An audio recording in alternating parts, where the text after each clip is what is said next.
Okay, it is currently 1:05 in the morning, and I just hit a trade and made $500 in 15 minutes of trading today. And the goal of this video is, once again, to show you how you can do this too, and what went wrong, and what are the things that I could change. And we're gonna keep this format, keep it going, keep it educational, and once again, not for financial advice. This is just you learning from my mistakes, and it's for educational purposes.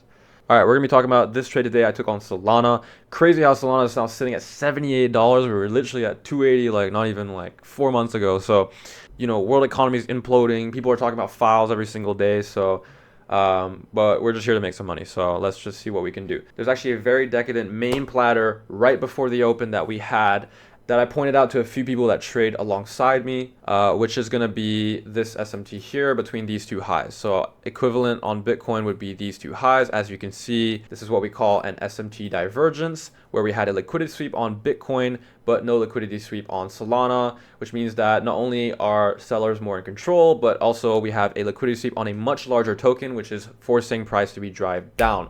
So that is something I pointed out 30 minutes before the New York Open. Amazing to see that. Honestly, A+ in my books. We rarely ever see SMTs like these, especially. These are very, very potent, especially you can see this really nice reaction. So that means orders were filled. We had a nice reaction or rejection, whatever you want to call it. And now we're just looking for shorts for New York. There should be no reason that you're thinking for longs after an SMT, because the whole point of an SMT is it's a trap. It's a smart money trap to make people think, especially on Bitcoin, a larger coin. It's supposed to trap people into thinking, oh, we're going to have a break of structure and we're going to move bullish. And then they actually end up reversing right there. And that actually ends up trapping a lot of people, trapping liquidity, and then allowing the big players to actually move prices down much further. So in hindsight, obviously it's very easy to say shorts were obvious, but let me just show you. If we go into replay and we go back to like right at the open, you will see that even so, with this SMT, the structure is looking nice. We have this nice liquidity pool here. We have support. A lot of buyers came in, stepped in, failed to take out this high. We're rejecting. Now we have this order block. So right at the open, actually, this is where I took my trade. I took it around the open. So usually I take it on the hourly close, and that's what you're probably used to if you looked at my other videos, is I always enter on the hourly. I emphasize on the hourly. So how do you know you can enter on the New York Open? Is because you'll see that historically, New York likes to go in the opposite direction of where it plans to go within the first 5 minutes of New York Open. It's very classic manipulation. So for example, we'll take out yesterday, for example, as an example right here. We had this inverse red gap. We'll mark out this bearish actually because they got tapped better.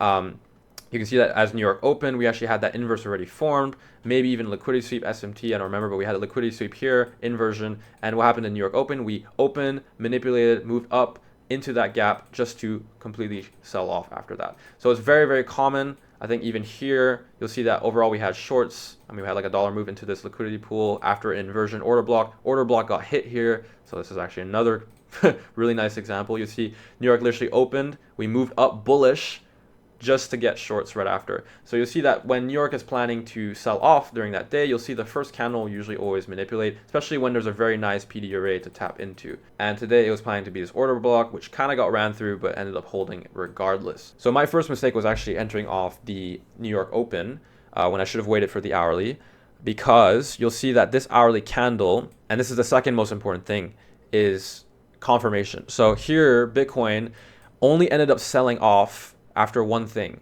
After this bearish candle closed below, so this is an hourly candle, actually closed below, showed confirmation that sellers were taking to control. So as you can see, shorts ended up playing out. We actually had a very prominent 30-minute reversal. This is something that Tom Trades talks about all the time. Hourly candle behavior, 30-minute reversals are very common. And so now let's talk about my entry and exit. So this is very important because I want to highlight, I've talked about this in my previous videos about why I don't target $3 to $4, $5 swings, and why I'm able to make money in literal minutes, because I keep my targets very tight. And although, yes, this trade ended up playing out for about, I would say, $3 to $4, it might even be more tomorrow.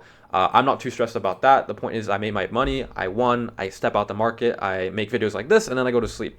Because otherwise I'd have to stay up to about 2:30 to 3, 4, 5 in the morning, and I really don't feel like staying up that late today. My entry and exit is very, very simple. I took a short off the open right here, somewhere on here, I think 0.60, so a bit lower. And I put my stop at this high, because if we broke this high, this is the high that we took the SMT off of. If that breaks, then obviously the SMT is invalid. So that is my stop loss, and obviously I'm targeting for 1 to 2, so I usually target $1, and my dollar TP is just past this point, this first area of liquidity.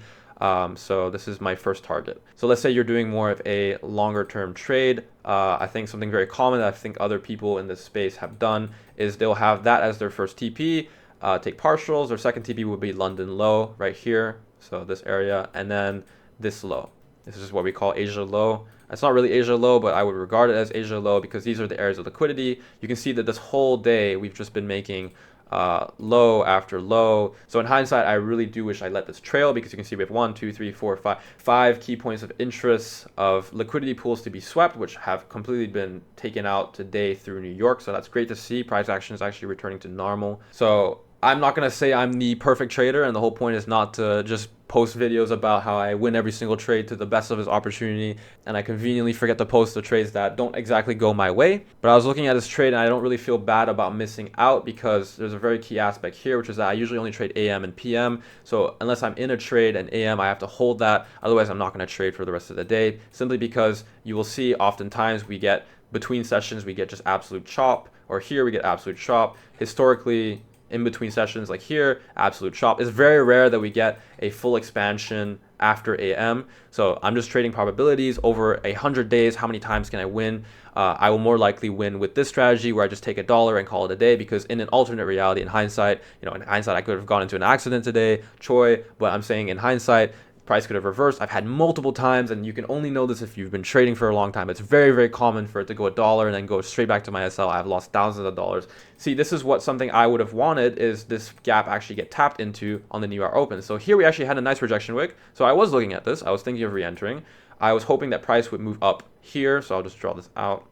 The idea is for price to move up into this gap on the New York Open, form that top wick, and then flip into a bearish candle. But as you can see, price decided to just go straight down, and we didn't actually form that top wick to tap into anything. So we just kind of speed ran down to these areas of points of liquidity. So a really nice speed run today. But unfortunately, then once you get to this point, you've already gone down about $3. There's really no point for you to chase shorts, because now we're going to get some form of reversal like this, or like this. Say you tried to take a short here, you just get absolutely cooked for $1. And you can see here it's extremely bullish. Because New York lunch likes to accumulate. So usually after expansion, we tend to accumulate, and there might be an opportunity for PM, but if something happens, I will document that, but I think I'm going to sleep. Yeah, I will see you for the next one, and hopefully this helps. Hopefully this helps you understand my thought process, and I will continue to document my process, my learning process, because I'm still learning. I am still a student for life, as they call it, and I will see you soon. Enjoy. Bye-bye.